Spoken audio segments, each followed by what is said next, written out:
श्री संदेवताय नमः, श्री बालकृष्णाय नमः, श्री राधे कृष्णाय नमः, श्री सिद्धिविनायकाय नमः।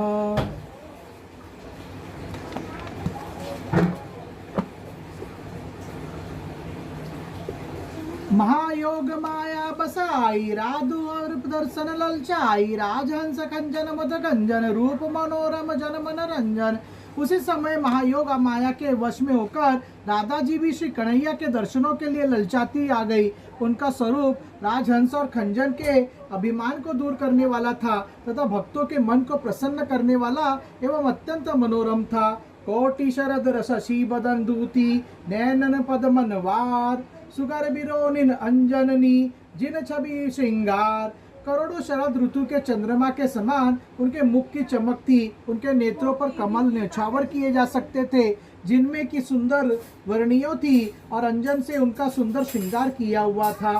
श्री राधा शरणम मम, श्री राधा शरणम मम, श्री राधा शरणम मम, श्री राधा शरणम मम। श्री संदेवताय नमः, श्री बालकृष्णाय नमः, श्री राधे कृष्णाय नमः, श्री सिद्धिविनायकाय नमः। नासा निरकी गरुड़ बलिहारी, गज मुक्ता पूलाक छवि न्यारी, वेणी छवि फलिमाल तिमालन, मांग भरी बल मोत्य न जालन।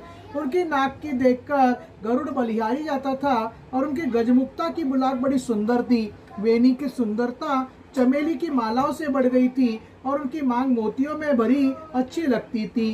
कांतिमान कुंडल हल जलमल, उदर दीपत मनुपकवि विभम फल। मृदु मुस्कानी चितवन मनिहारी, बाल सिंदूर बिनु छवि वारी। शोभा भरे हुए कुंडल कानों में झिलमिला रहे थे और उनके होठ ऐसे लगते थे कि मानो लाल कुंदरों हों। उनके मधुर मुस्कान और मन को हरने वाली चितवन थी और उनके मस्तक पर सिंदूर की बिंदी शोभा दे रही थी। पुष्मलिकन भूषण भाए, जिन राधा छबियन बिकसाए, गोल कपोल अरुण छवि जल के, बारी रोमांच रसन मधुर छल के। वे चमेली की मालाओं के आभूषणों से और अधिक सुंदर लग रही थी और उनके गोल गोल गालों में ललामी की शोभा झलक रही थी। ऐसा लगता था मानो रोमांचित होकर मधुर रस छलका रही हो।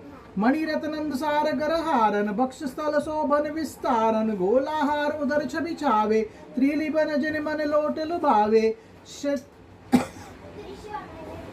श्रेष्ठ रत्नों के सार को निकालकर उससे गले के हार बने हुए थे और वे उनके वक्षस्थल की शोभा को बढ़ा रहे थे। उनका गोल गोल पेट शोभित हो रहा था, जिसमें 3 बेलन पड़े हुए थे, जिसमें दर्शकों का मन लौटकर लुभा जाता था।